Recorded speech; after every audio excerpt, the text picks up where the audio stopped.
But the video can be found on my YouTube channel, April and Waters with 2 T's. There is a link for donations. Support is greatly appreciated to do this work and to do this radio station and bring all these guests. And also my Indiegogo is in really need of some go-go, which is posted on Democracy Chronicles. Yeah, we have to support each other if we're going to be doing this. Okay, so hold on. The next guest is going to be Barbara Honegger. Welcome to Organic News with Cat Waters. Revealing the truths behind the conspiracy. Every Tuesday from 6 to 8 Eastern. Hello. Barbara? Yeah, hi. How's this? Yeah, how are you? I'm fine. Now, this is, you sound like you're on a speakerphone. Actually, I'm just speaking to you through the speaker on my computer. Okay, well, as long as it's okay for you on my end, because I can hear you fine. Okay, I can hear you fine also.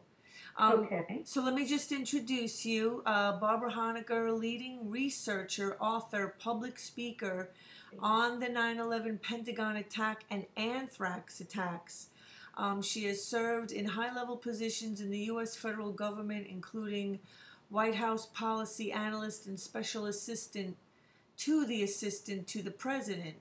Her pioneering book, October Surprise, on the deep story behind the Iran side of the Iran-Contra scandal, now confirmed by formally classified documents, led to a full subpoena power U.S. congressional investigation. From 2000 until 2011, Ms. Honegger served as senior military affairs journalist at the Naval Postgraduate School, the premier science, technology, and national security affairs graduate research university of the U.S. Department of Defense. You were the only invited researcher to testify at both the historic Toronto 9/11 hearings on the 10th anniversary of 9/11 and the follow-on Vancouver hearings 6 months later. You are one of 50 founding current and former high-level government, military, and intelligence officials to call for a new 9/11 investigation at patriotsquestion911.com, and one of 20 charter members of the political leaders for 9/11 Truth. And you're also the DVD Behind the Smoke Curtain, What Happened at the Pentagon on 9/11 and What Didn't and Why It Matters, which has over 165,000 views on YouTube. So welcome to Organic News on Awake Radio. Barbara Honegger, who spoke on 9/12 here in New York at hr14.org, which is about declassifying these classified 28 pages of the 9/11 Joint Commission report. Right. How did you? Hi, Catherine. Hi. Thank you for doing the show. Oh yeah, thank you for being on. How did you get invited to speak at hr14.org? Well, like everyone else, by Les Jameson, who is the founder. I believe he's the co-founder, but now he's the head of New York City 9/11 Truth, and of course, because the World Trade Center attack is so central to 9/11, it's probably considered the most important 9/11 Truth group in the world. So, yes, your Behind the Smoke Curtain is very, detailed, very thorough. The powers that be, sometimes they think that they can control reality. But, if people just take the time to look closely, which is, that's what you have to do. Like, most people don't want to invest the time, right, that it takes. but it's worth it. I mean, what else is there? Right. Well, yes, everyone should know that the most important thing that you can do, the most important thing that anyone listening to this show can do, is to go to YouTube and watch 2 videos, because I've put 14 years, 13 and 14 years of my life into those videos. And the first one on YouTube is called Behind the Smoke Curtain: What Happened at the Pentagon and What Didn't on 9/11 and Why It Matters. So that's the first one, Behind the Smoke Curtain, on YouTube. And the other one on YouTube is called you would just plug in the words 9/11 Museum Virtual Walking Tour, and there's a slash on 9/11. Hello? Barbara? Yeah, we got cut off. I don't know why. I know it's hard for me to not always be thinking, there's a conspiracy going on here. I mean, it's really... Well, I think we're going to have to use my cell phone. I don't know how much you heard of what I said before. You were talking about, which I was actually in the process of doing, was going to the YouTube 9/11 Museum walking tour. So if you could just... 9/11, no, it's called 9/11 Museum Virtual Walking Tour. Museum. Virtual. Yeah, I see it. Okay. Yeah. So I don't, before we were cut off on the landline, now we're on my cell phone. I'm not sure how much, but I'll just repeat that the most patriotic thing anyone can do is listening to this show or an archived audio of the show is to go to YouTube and watch Behind the Smoke Curtain: What Happened at the Pentagon on 9/11 and What Didn't and Why It Matters. That's number one. And then also on YouTube, watch, you put in the words 9/11 Museum Virtual Walking Tour. And in that walking tour, I used photographs taken inside the 9/11 Museum itself at Ground Zero of the actual exhibit items that the museum uses to try to say that the official story is true, and I used their actual exhibit items to prove that the official story is a lie.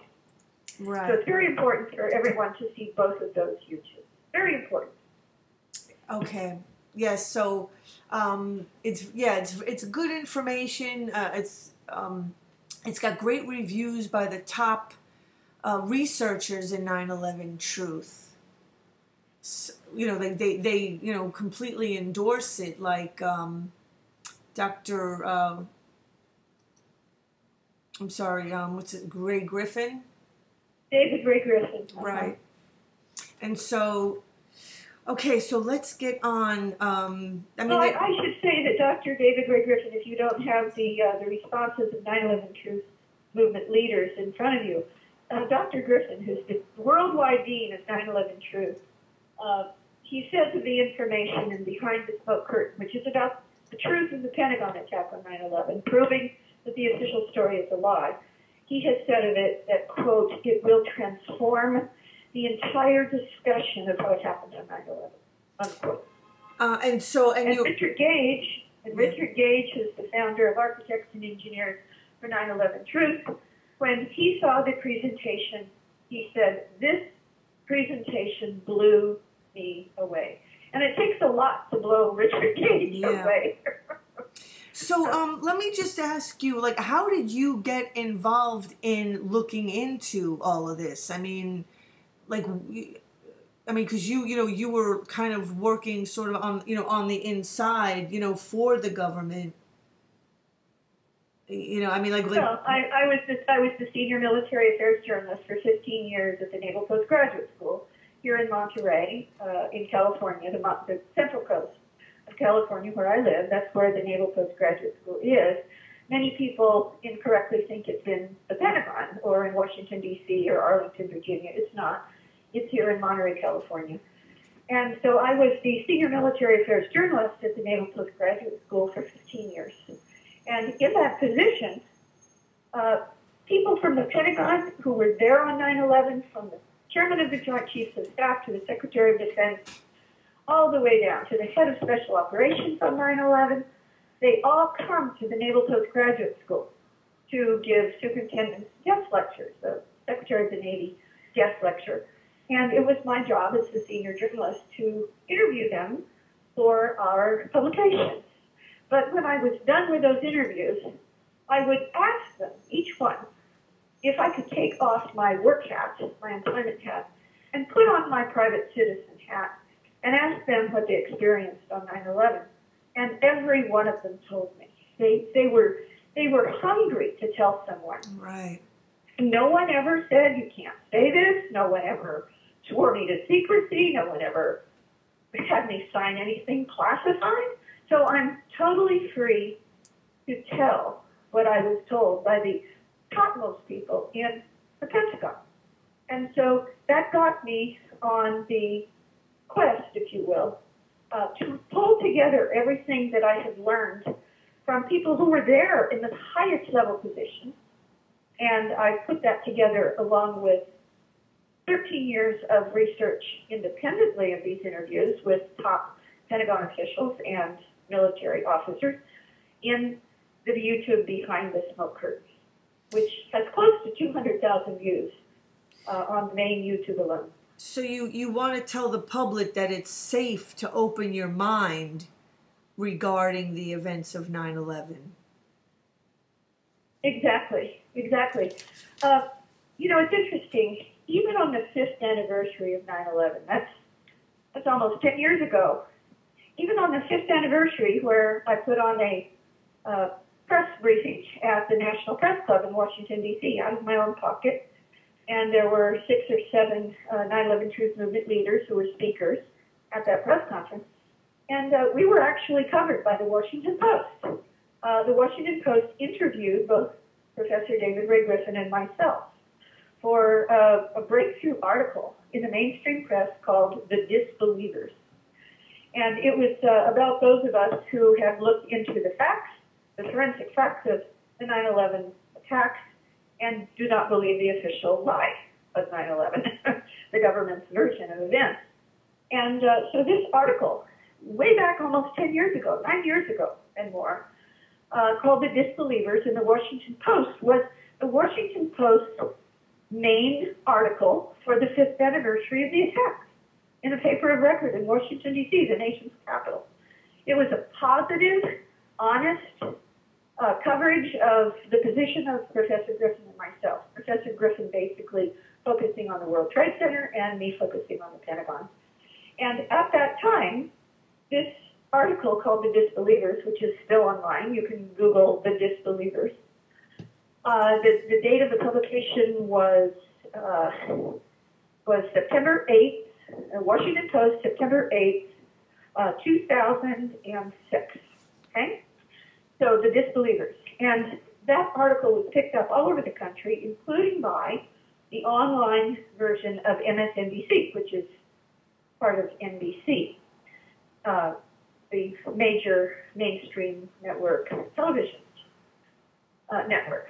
So when MSNBC republished it online, the Washington Post article, The Disbelievers, they embedded a poll. And that poll asked the question, and this is not verbatim question, but you can actually see the MSNBC article online still as well.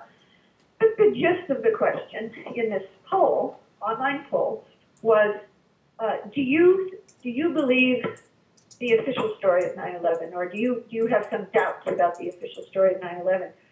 And for most of the MSNBC polls, there were usually 1,500 to 2,000 respondents. They cut it off after 75,000 respondents.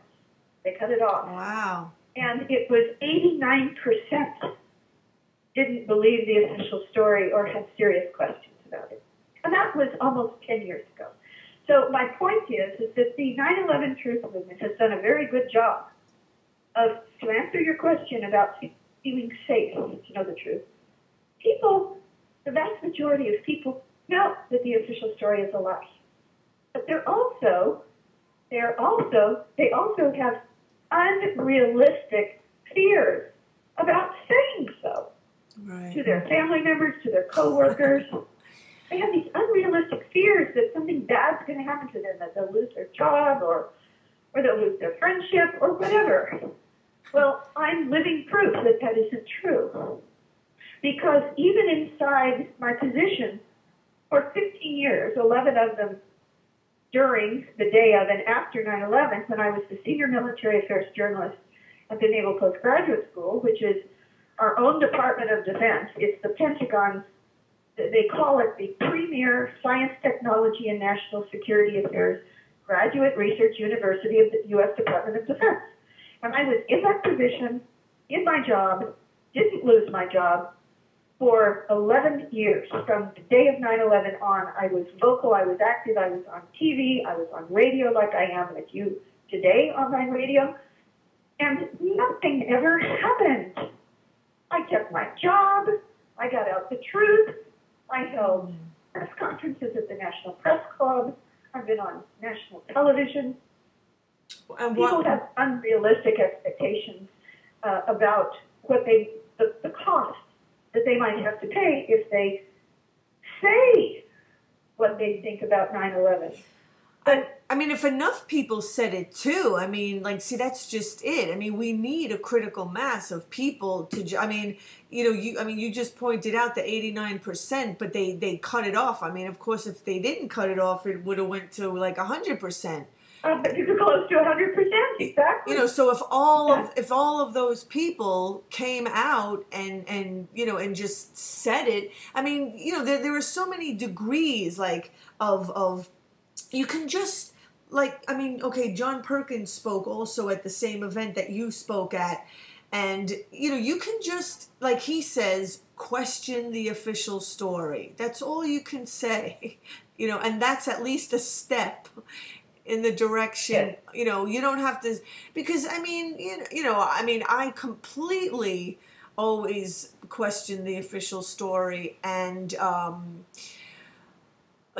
thought that it was a definite false flag operation as an excuse to go into these endless wars. But where I drew the line, because I mean, some people, it's really hard to know where to draw the line. You have to just take it step by step. Yes. And people should know two other important data points. When architects and engineers for 9/11 Truth, their most recent or next to the last video that they did, this magnificent video called 9/11 Explosive Evidence, Experts Speak Out. And that video was played on public access, PBS, PBS TV in Denver, Colorado. And that was a couple of years ago. And once it goes out on a major PBS station, actually broadcast, not just online, then by PBS's own rules, they have to include a link to that video on the national PBS website. And they did. And that video was the #1 most watched video in PBS's national online website of all. Even the #2 most watched video under it was Bill Clinton's speech at the Democratic Convention, if you can imagine. Yeah, that's kind of weird. 9/11 Truth is, people are hungry for 9/11 Truth. Right. See, that's just it. I was talking with Oliver Tickell before you. He's in the UK, and we were talking about Jeremy Corbyn winning the Labour Party seat. And, and I've been sort of like an environmentalist, a health person, a psych person all my life, and you don't really hear people talk about healthy relationships. I always thought of just relationships as nutrition, and information is nutrition. And people, I think, are really getting tired of the genetically modified media and the information that they're being fed. I mean, thank God. I like that. Genetically modified media. I like that a lot. I mean, to me, it's just kind of like a sort of, no-brainer way of calling it. It's like Monsanto media is like another thing that we could call it. But you know, and I pray that we just do reach a critical mass. I'm kind of you know, still praying that it comes soon to, you know, for. Well, the point is what I just mentioned. Is that we reached a critical mass of people understanding that the official story is wrong a long time ago, almost 10 years ago. Yeah. Or maybe before that. What we need to do now is to make people feel safe, to come out of the closet for 9/11 truth. Just ordinary people. Yeah, don't be afraid of losing your job. That's the value of a program like yours. And if you can't, I mean, I don't know, maybe I am just way too much of an idealist, but if you can't, you probably are. if you can't express your truth out of fear of, you know, losing people or losing a job, then I think it's more important to hold on to the truth. And, you know, I mean, you know, for me, whatever, I just do. I mean, I think if everybody did that, you know, the world would be in a better place. I mean, like, why do you want to? Well, it would, but unfortunately, people, I mean, fortunately or unfortunately, depending on your point of view, people have families. Yeah. And they don't want to risk their spouse or their children. They don't want to risk their families. So there's this built-in conservatism, political conservatism in the United States. So you can't really expect too many people to be willing to risk too much for the truth. But that's why those of us who are so important. Yeah. Well, that's why those of us that need funding also, which I'm always trying, you know, see, like, I have no problem with that. I'm happy to be the one to do it as long as I get the funding that I need, which I completely don't, which is like, because I'm willing to do it. I've always been this way, but I just don't get the support. And that's what I'm saying. So, you know, so then those who are not willing to kind of come out and speak out about it, then don't, you know, begrudge those who do, you know, support those who do. Right. So, you know, you can't expect support, financial support. I mean, I've never had financial support. Yeah. I paid my own way to the New York City conference. Yeah. Oh. You know, it's always been out of my own pocket. It was out of my own pocket to put on the entire press conference at the National Press Club. It cost me $2,000 just to rent the room for 2 hours. So I'm on the... so anyway, you can't expect financial support, but it would be nice. Oh, yeah. But you have to make it easy for people to support. So I don't know if you have a donation button on a website. I do. You do. If you don't, you should have one. I do. I have one on my YouTube channel, and I started an Indiegogo, which is right. It needs more go in the go. Yes, I can understand that. I wanted to. So, you know, my friend Bonnie Faulkner. She's this magnificent truth teller, radio person who's had the Dump and Butter program on the Pacifica radio stations out of KPFA in Berkeley for since May of 2001, actually, just before 9/11. And up until just about a few months ago, she didn't have a donation. She didn't have a website. She didn't have a donation button. And even though she's not getting the donation she would like, she's getting, it's more than nothing. Yeah. So it's very important for people who are hearing this program to please donate to Catherine's, through Catherine's website or the Indiegogo. Right. To let people know where to find that or under what name it is. Right. My Indiegogo is on the Democracy Chronicles site, and there's a link on my YouTube channel, which is April, and then, you know, my last name Waters with double T. Yeah, that's important. Waters is Watters. That's right. That's right. Thank you for that, Barbara. I wanted to talk about, so this project for the New American Century, which started back in 2000 on 9/11. Yes. And that. What about it? Yeah, so that's kind of, you know, like the whole, like, catalyst for all of this, you know, and the new, you know, like calling 9/11 the new Pearl Harbor, was how. Well, they actually called for a new Pearl Harbor. They desperately wanted a new Pearl Harbor. And that's the importance of my YouTube called Behind the Smoke Curtain. Because more than any other that I'm aware of, it goes into who the people are who founded the Project for New American Century, otherwise known as PNAC or PNAC. Prior to 9/11, almost exactly a year before 9/11, in September of the year 2000, the Project for New American Century signatories, there were like 25 of them, who later were put in all of the critical, highest level government, military, and intelligence agency positions to pull off the inside job of 9/11. These people were the signatories of this document that I call the Project for New American Century Manifesto. It's literally a political manifesto, and they call for a new Pearl Harbor.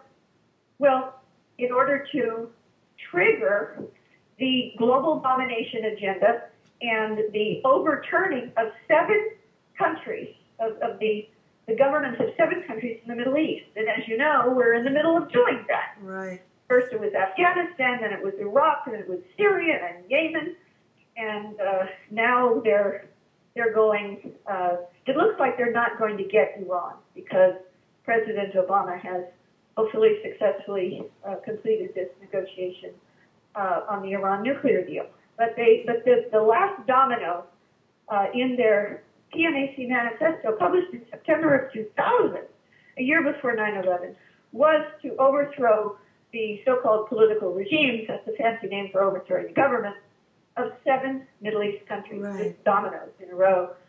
And they've succeeded in doing everyone almost except Syria and Iran. So they called for this new Pearl Harbor, and one of the most important things you learn in Behind the Smoke Curtain on YouTube, at the very beginning, is the importance of the Pentagon attack for the real inside job plot or conspiracy of 9/11, of the attacks of 9/11. Because without the attack on the Pentagon, right. they wouldn't have gotten their new Pearl Harbor. Exactly. If it had just been an attack on the World Trade Center in New York City, the 2 towers, it wouldn't have qualified as a war because those are civilian buildings. In order to get a new Pearl Harbor, they had to attack an iconic national military facility, base, that the original Pearl Harbor was, that started U.S. participation, triggered U.S. participation in World War II almost overnight. And that iconic U.S. national military facility was, of course, the Pentagon. So without the Pentagon attack, they wouldn't have been able to pull it off. Yeah. So that's what you learn at the beginning of Behind the Smoke Curtain. It's one of the most important things, the most important messages to the 9/11 truth movement itself, that for almost 15 years has focused almost exclusively on the World Trade Center towers. But I have always focused on the Pentagon for this reason, because it is the core of the inside job plot. And you also, you talk about, the late Aaron Russo in the documentary America, Freedom to Fascism, who was, friends with Nicholas Rockefeller, which I didn't know the Rockefellers were involved in building the World Trade Centers. Oh my God, David and Nelson Rockefeller, it was their white elephant. Right. Yeah. And he told them that there was going to be an event. Yes. And we're talking about well before 9/11, that Nicholas Rockefeller, now I should say that Nicholas Rockefeller is not one of the really high-level Rockefellers, but he's part of the Rockefeller family. Right. And about a year before 9/11, I believe it was 11 months before 9/11, Nicholas Rockefeller offered to filmmaker Aaron Russo a deal. He said, if you will join us, meaning the Rockefellers, the insiders who actually did 9/11 and plotted it for years, he said, if you join us, well, first off, he told, and this is actually in Behind the Smoke Curtain, you will see him. You will see exactly what Nicholas Rockefeller said to Aaron Russo. But to the best of my recollection, almost verbatim, he said that there would soon be an event in about a year, and that event, of course, was 9/11. That there will be an event with a capital E, and that as a result of that event, that the United States will go into the Middle East, will overthrow all these countries, will go into Afghanistan, will take the oil, will go into Iraq, build the pipelines. Everything happened like clockwork after 9/11.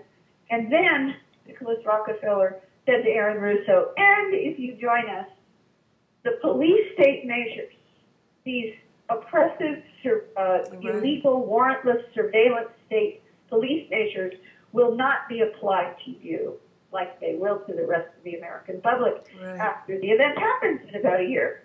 So this was all before 9/11 by a year. Right. And Aaron Russo, bless his heart, went on record.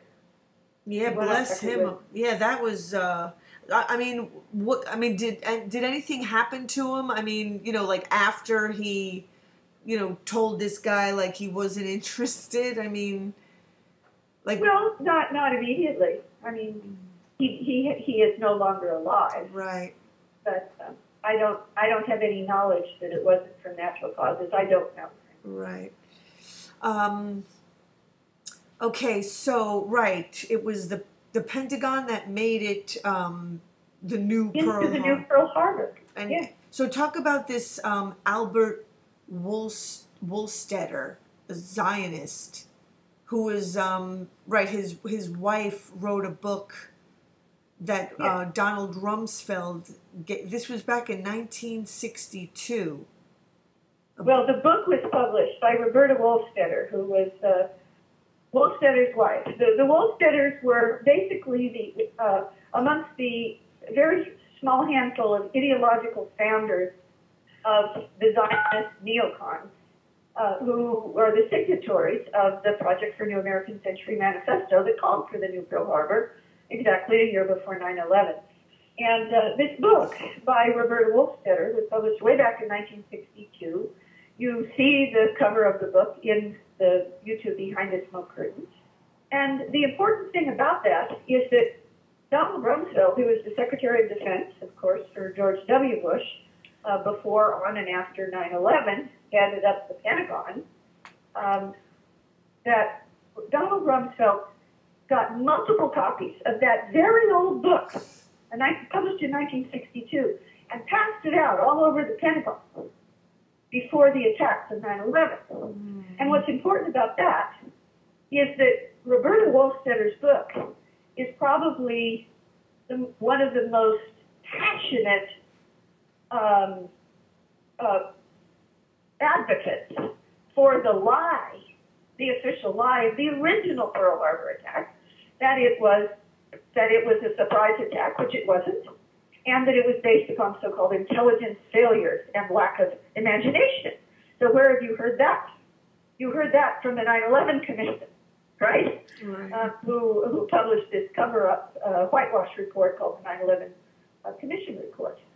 So Rumsfeld knew in advance, of course, that his own building was going to be attacked. We know that from many, many, many lines of evidence. And for anyone who doubts that, go to the consensusproject.org. I think it's the website is www.911consensus.org, or it might be 911consensusproject.org. I think it's just not 911consensus.org.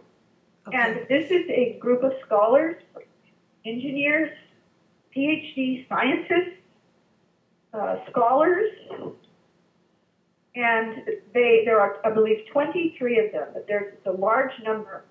And every year, as the 9/11 anniversary approaches, they are presented with a statement of a proposition.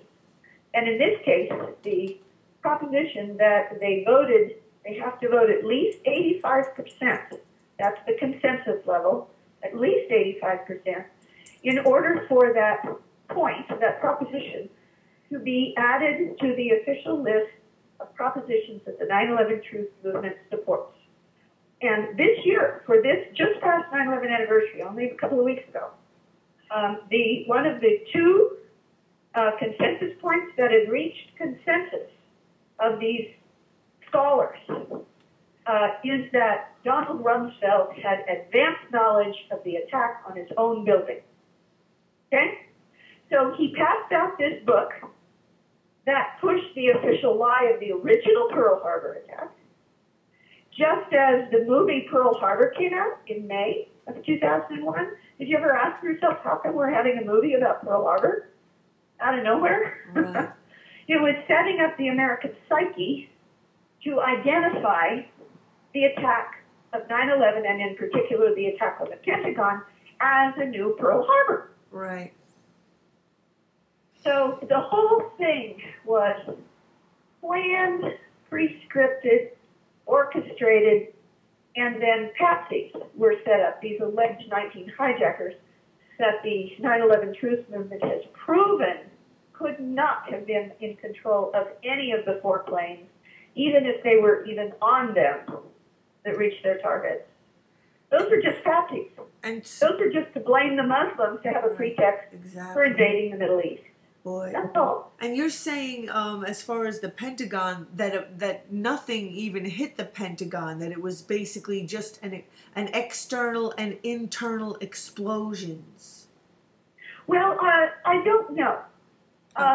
When you watch Smoke Curtain carefully, what you learn is the most important finding behind the smoke curtain is the same finding that the 9/11 truth movement has proven happened at the World Trade Center, the Twin Towers, and that is pre-placed inside the building explosives.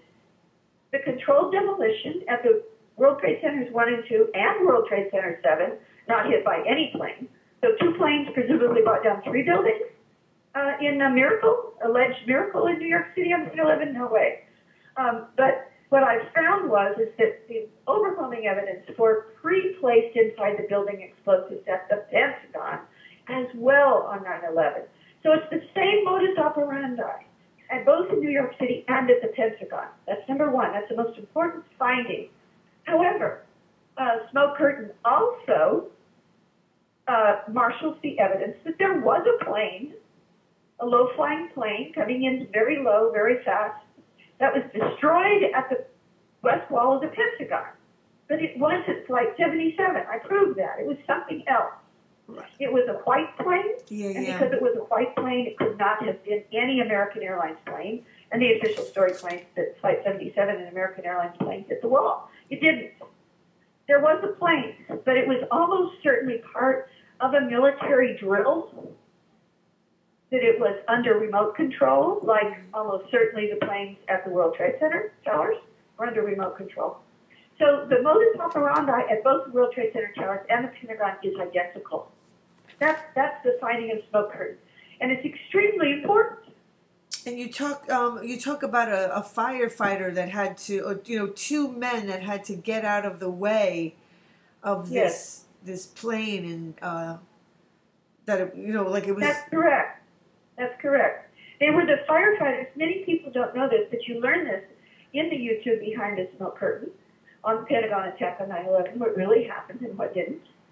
You learn that the Pentagon, most people don't know this, had, I believe it still does, but before and on 9/11 it had, for sure, its own helipad, its own heliport, because the Secretary of Defense and the President and VIPs didn't want to drive to the Pentagon. They wanted to helicopter into the helipad.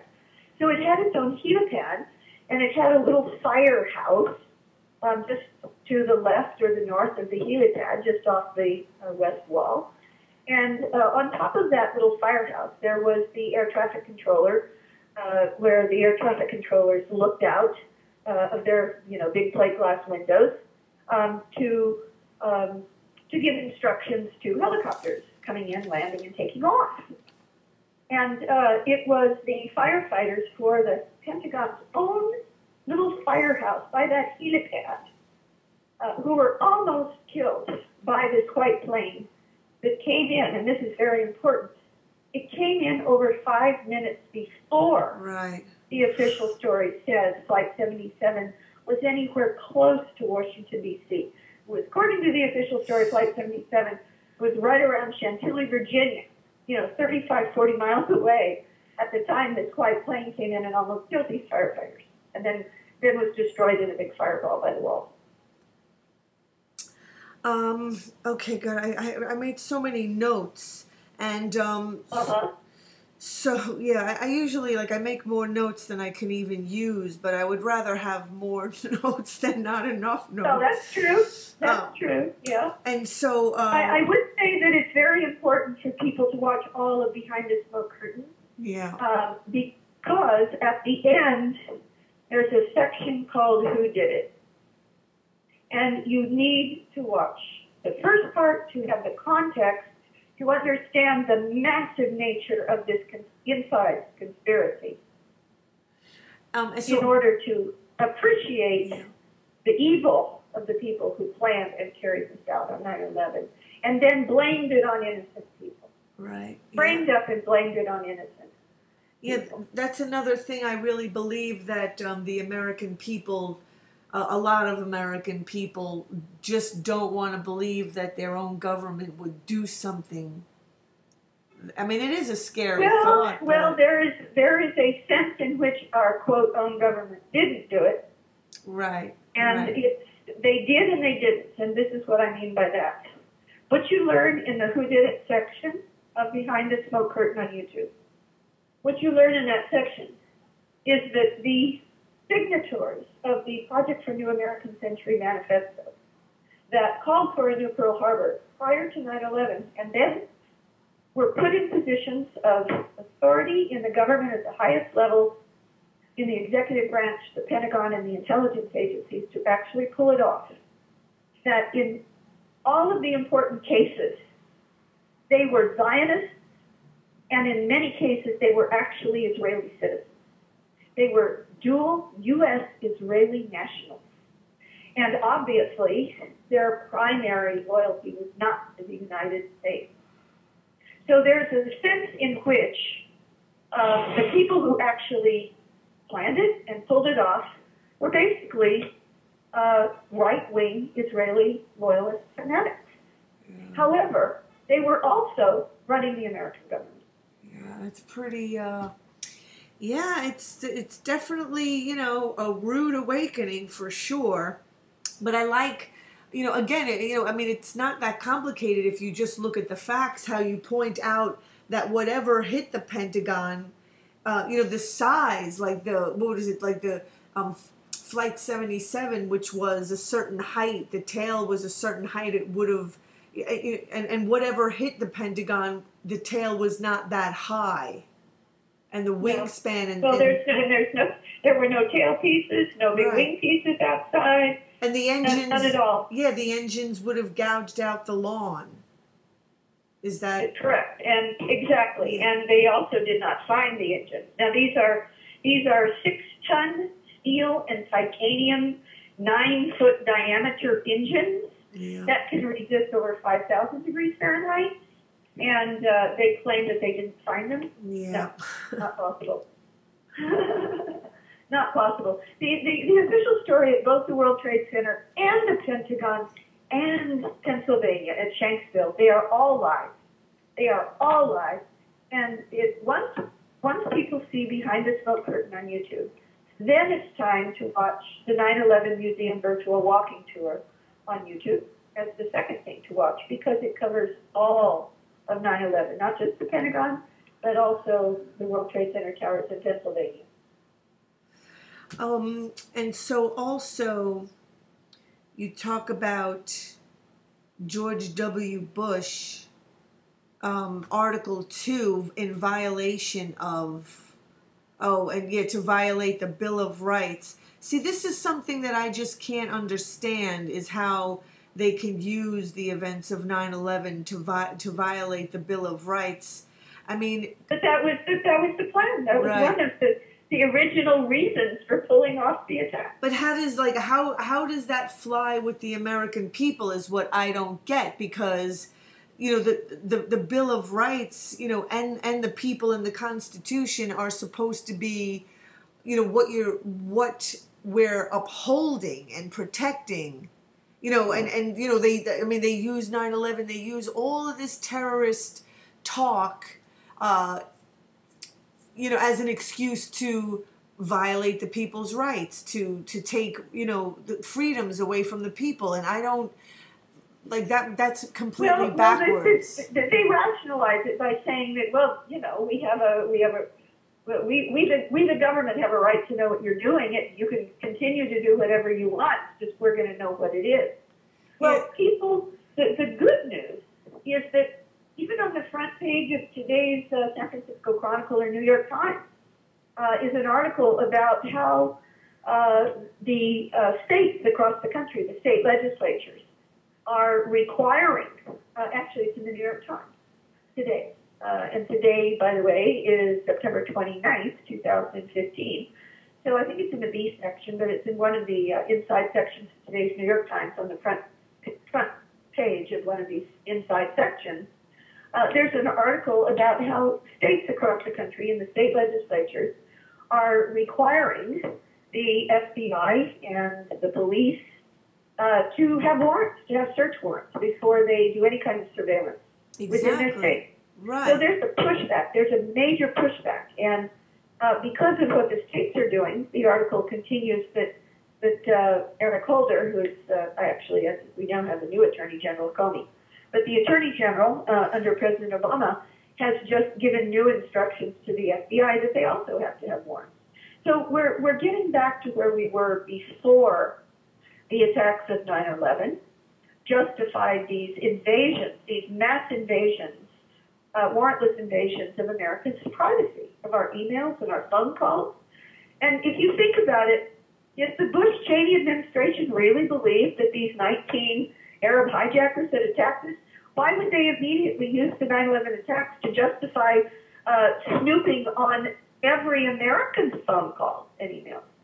Well, why not just Arab? Right. But I also, I mean, really, a couple of weeks ago, I spoke with Mark Klein, who worked at AT&T, and said yes, he's very important. He was the first whistleblower. Right. He said that AT&T's relationship with the NSA went all the way back to 1985. Or probably well before that. You know, but that's what he knows about. Right. Well. Yeah. I mean, believe it or not, President Kennedy authorized warrantless surveillance. So it goes back. It goes back a lot further than 1985. Right. It does. Yeah, it does. So I would like people to know that the Pope was recently at Ground Zero. Right. For those who don't know or who haven't watched it on TV, or it was carried live on C-SPAN. That was about the only C-SPAN and I think a Spanish language station were the only ones that carried it live. But you can see it on YouTube. So if you're interested in seeing the Pope Francis, who was just recently on, I think it was the 25th or the 26th of September, the day after his first day in New York, right after he spoke at the United Nations, he went to Ground Zero. And he went down into the 9/11 museum at Ground Zero, where the officialdom of New York City and the federal government have created this museum that tries to cast the official lie of who attacked us on 9/11 and how in stone, literally. And the Pope was down there holding an interfaith service that you could see all of, and I highly recommend it. It's a magnificent event. But now here's what's fascinating. Shortly before that, on Monday or Tuesday of last week, I received an email from one of the founders of the Buenos Aires, Argentina 9/11 truth movement. And this doctor, he's a doctor, he suggested that I write an open letter to Pope Francis about 9/11, hoping that he would read it before he went to the 9/11 museum.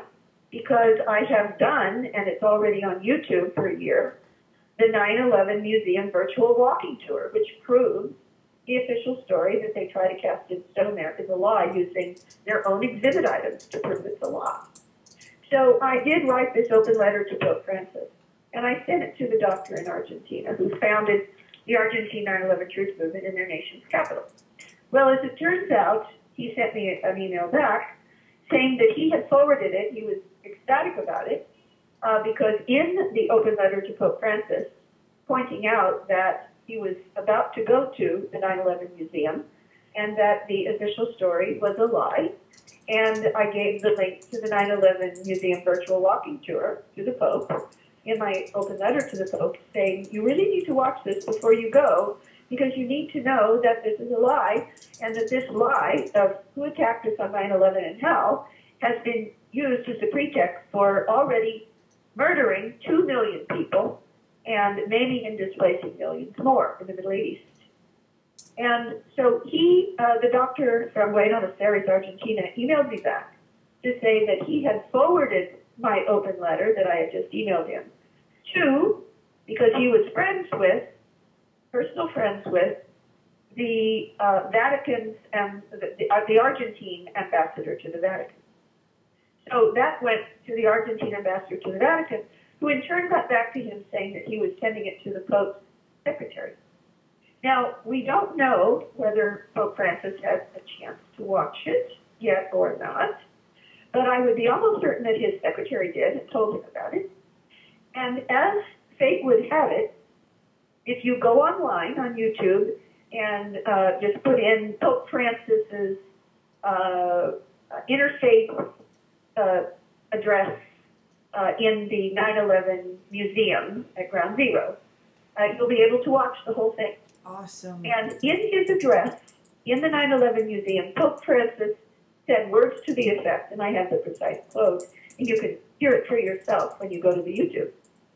He had words to the effect at one point in his address, standing in the foundation hall in the 9/11 museum, 7 floors underground, in the footprint of one of the Twin Towers, where the Twin Towers used to be. He actually said words to the effect, he called on God to give us light, meaning truth, to give us light to understand the evidence of what really happened on 9/11. Right. So I think I got through to the Pope. I believe I did. That would be something. And you're going to Rome. So. Yes, I will be speaking in Rome I've been invited to speak in Rome on Behind the Smoke Curtain, what happened at the Pentagon on 9/11 and what didn't and why it matters, on October 24th at about 5 p.m. Rome time, which is about 9 hours later than here in California, so it's about 6 hours later than the East Coast. So you'll have to do the math, but it's about 5 o'clock p.m. Rome time on October 24th, Saturday. And you're not going by yourself? No, I'm going with friends from there's a new organization that's been organized about a year ago of attorneys, fully licensed attorneys from across the United States who are serious about bringing the true perpetrators of the 9/11 attack, planning an attack, to justice. Yeah. And I'm going with a number of those attorneys. That sounds, really promising if you're going to, I guess the chances of getting to meet the Pope or talk to him or... well, those are pretty low for me, but yeah. There might be some other people in our group who might be able to do that. Yeah. But that's all I can say about that. Okay, well, I want to thank you, Barbara Honegger. Everyone, please check out. It's free on YouTube. Behind the Smoke Curtain.